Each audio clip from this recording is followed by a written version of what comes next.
स्वागत है। आज हमारे पास भारतीय संविधान से जुड़े कुछ बहुत ही दिलचस्प स्रोत हैं। हाँ, इनमें कुछ कानूनी लेख हैं, विकिपीडिया के पन्ने हैं और कई अदालती फैसलों के हिस्से भी। और आज हम जिस सवाल का गहराई में उतरेंगे वो सुनने में तो बहुत सीधा साधा लगता है। सवाल क्या है? भारतीय संविधान में राज्य या द स्टेट शब्द का असली मतलब क्या है? ये सुनने में आसान है पर है नहीं। बिल्कुल, जैसा हमारे स्रोत बताते हैं, ये संविधान के सबसे गहरे सवालों में से एक है। हम इसकी पड़ताल शुरू करेंगे अनुच्छेद 36 से, जो हमें सीधे ले जाता है अनुच्छेद 12 तक। और हमारा मकसद सिर्फ परिभाषा जानना नहीं है। नहीं, बिल्कुल नहीं। हम ये समझेंगे कि संविधान बनाने वालों ने इसे इतना खुला क्यों छोड़ा और अदालतों ने समय के साथ इस एक शब्द के मायने कैसे बदले हैं। यकीन मानिए, ये सिर्फ वकीलों का मसला नहीं है। ये सीधे तौर पर हमारे अधिकारों और सरकार की जवाबदेही से जुड़ा है। तो चलिए इसे समझते हैं। चलिए। अच्छा, तो शुरुआत करते हैं अनुच्छेद 36 से। ये संविधान के भाग 4 में है, यानी राज्य के नीति निदेशक सिद्धांत या directive principles of state policy. हाँ, ये अनुच्छेद खुद में बहुत छोटा है। ये बस इतना कहता है कि इस हिस्से के लिए, मतलब भाग 4 के लिए, राज्य का वही मतलब होगा जो भाग 3 में है। और भाग 3 है मौलिक अधिकार। बिल्कुल। और यहीं से असल कहानी शुरू होती है। हाँ। ये अनुच्छेद एक पुल जैसा है। एक पुल? कैसे? देखिए, ये संविधान के दो सबसे जरूरी हिस्सों को, एक जो हमें मौलिक अधिकार देता है और दूसरा जो सरकार को एक कल्याणकारी राज्य बनाने के निर्देश देता है, उन्हें एक ही परिभाषा से जोड़ देता है। मतलब जिस राज्य को हमारे मौलिक अधिकारों का सम्मान करना है, उसी राज्य को इन निर्देशक सिद्धांतों को लागू भी करना है। अच्छा, तो ये हमें सीधे ले आता है अनुच्छेद 12 पर, जो राज्य को परिभाषित करता है। हाँ। तो इसमें क्या क्या शामिल है? इसमें साफ लिखा है भारत सरकार और संसद और सभी स्थानीय प्राधिकरण जैसे नगर पालिकाएं, पंचायतें, यहाँ तक तो सब सीधा है।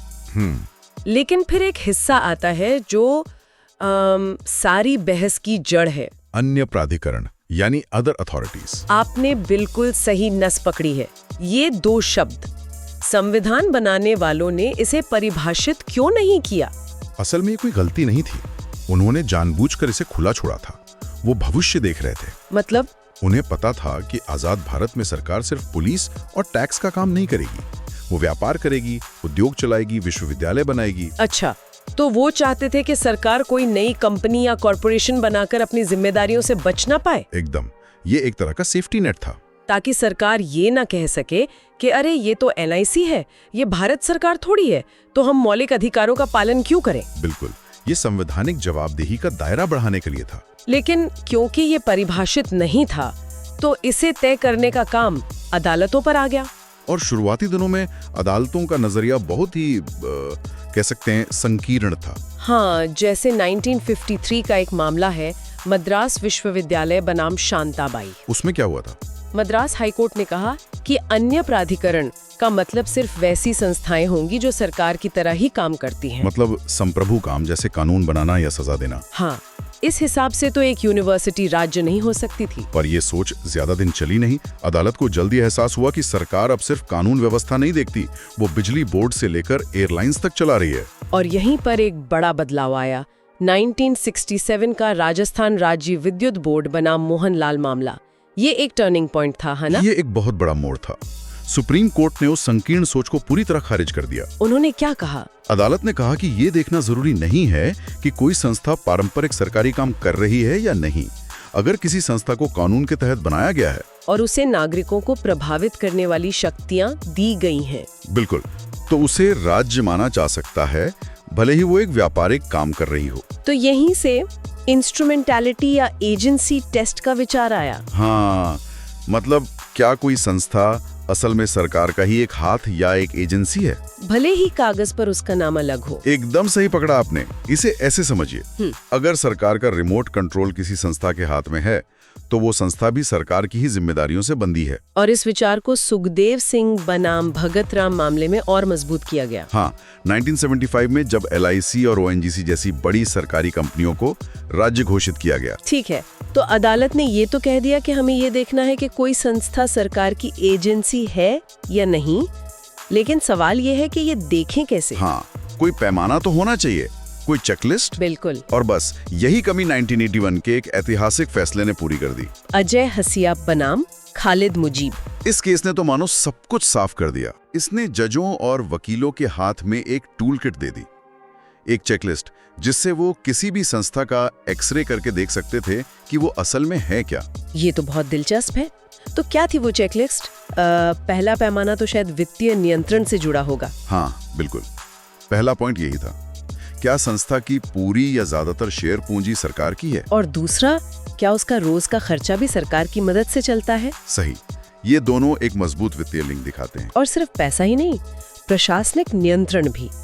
एक पॉइंट था गहरा और व्यापक नियंत्रण। इसका क्या मतलब है? इसका मतलब है कि सरकार का नियंत्रण सिर्फ नाम का ना हो। क्या सरकार उसके डायरेक्टर्स को नियुक्त कर सकती है?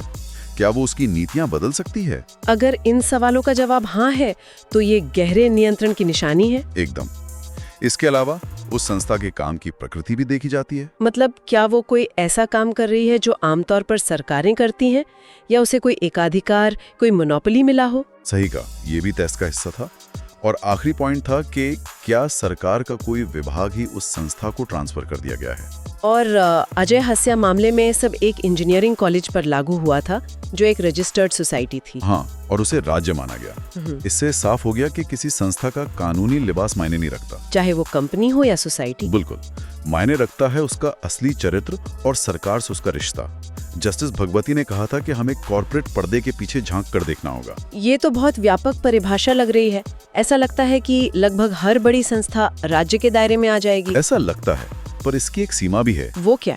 2005 का जी टेलीफिल्म्स बनाम भारत संघ का मामला। हाँ। इसमें सुप्रीम कोर्ट ने माना कि बीसीसीआई यानी भारतीय क्रिकेट कंट्रोल बोर्ड राज्य नहीं है। ये तो बड़ा अजीब है। बीसीसीआई तो इंडिया नाम का इस्तेमाल करती है, टीम की जर्सी पर तिरंगा होता है। बिल्कुल, और अदालत ने इसी पर्दे के पीछे झांका। उन्होंने अजय हसिया वाली चेकलिस्ट लगाई। और क्या पाया? क्या सरकार बीसीसीआई को पैसा देती है? नहीं। क्या सरकार उसके अधिकारियों को नियुक्त करती है? नहीं।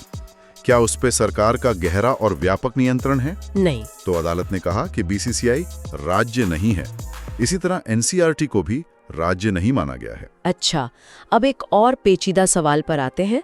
न्यायपालिका यानी जुडिशरी, क्या वो खुद राज्य है? हाँ, ये बहुत ही सूक्ष्म बिंदु है और अदालतों ने इसमें एक बहुत बारीक अंतर किया है। क्या अंतर है? न्यायपालिका की दो भूमिकाएं हैं। जब वो अपनी मुख्य न्यायिक भूमिका में होती है, यानी मुकदमे का फैसला सुना रही होती है, तो उसे राज्य नहीं माना जाता। ऐसा क्यों? उसकी स्वतंत्रता सुनिश्चित करने के लिए। सोचिए, अगर जज का हर फैसला मौलिक अधिकारों के उल्लंघन के लिए सीधे चुनौती दिए जाने लगे, तो न्याय प्रणाली काम ही नहीं कर पाएगी। फैसले ही तो नहीं सुनाती, वो नियम भी बनाती है, कर्मचारियों की भर्ती करती है। और यहीं पर वो दूसरा हिस्सा आता है। जब न्यायपालिका प्रशासनिक काम कर रही होती है, तब उसे राज्य माना जाएगा। मतलब भर्ती के नियमों में उसे समानता के अधिकार का पालन करना होगा। बिल्कुल। ये सोचना ही कितना दिलचस्प है कि एक ही संस्था एक भूमिका में राज्य है और दूसरी में नहीं। तो इस पूरी चर्चा का निचोड़ क्या है? ये सब एक आम नागरिक के लिए क्यों महत्वपूर्ण है? इसका हमारी जिंदगी पर बहुत गहरा असर पड़ता है, दो मुख्य कारणों से। पहला, मौलिक अधिकारों का परिवर्तन। संविधान हमें जो अधिकार देता है, समानता का, स्वतंत्रता का, ये अधिकार मुख्य रूप से राज्य के खिलाफ मिलते हैं। तो अगर कोई संस्था राज्य है, तो हम उसके गलत फैसले के खिलाफ कोर्ट जा सकते हैं, सीधे हाई कोर्ट या सुप्रीम कोर्ट। अगर वो राज्य नहीं है, तो ये शक्तिशाली रास्ता बंद हो जाता है। और दूसरा कारण, नीति निर्देशक सिद्धांतों का पालन। ये सिद्धांत एक कल्याणकारी राज्य का खाका खींचते हैं, जैसे समान काम के लिए समान वेतन, पर्यावरण की रक्षा। हाँ, और जब राज्य की परिभाषा व्यापक होती है, तो इन सिद्धांतों को लागू करने की जिम्मेदारी सिर्फ मंत्रालयों तक सीमित नहीं रहती, बल्कि ओएनजीसी, एलआईसी और तमाम सरकारी एजेंसियों पर भी आ जाती है। तो राज्य की ये व्यापक परिभाषा असल में जवाबदेही का दायरा बहुत बढ़ा देती है। बिल्कुल। तो आज की इस गहरी पड़ताल से ये साफ है कि संविधान में राज्य सिर्फ एक शब्द नहीं, बल्कि एक जीती जागती अवधारणा है। ये कोई पत्थर की लकीर नहीं है, इसे अदालतों ने समय की जरूरतों के हिसाब से गढ़ा है। इसका मतलब यही है कि कोई भी संस्था, चाहे वो निगम हो या सोसाइटी, अगर वो सरकार के नियंत्रण में सार्वजनिक काम कर रही है, तो वो संविधान के प्रति और हम नागरिकों के प्रति जवाबदेह है। बिल्कुल। और जाते जाते सोचने के लिए एक सवाल छोड़ जाते हैं। आज का दौर है पब्लिक प्राइवेट पार्टनरशिप का, पीपीएस का काम कर रही है। मान लीजिए पानी सप्लाई का, और वो अपनी मनमानी करे, आपकी सप्लाई काट दे। तो क्या ये आपके जीवन के अधिकार का हनन नहीं है? क्या उस निजी कंपनी को भी हमारे मौलिक अधिकारों के प्रति जवाबदेह नहीं ठहराया जाना चाहिए? क्योंकि काम तो वो सरकार का ही कर रही है। इस सवाल का जवाब आने वाले समय में हमारी न्यायपालिका को खोजना होगा।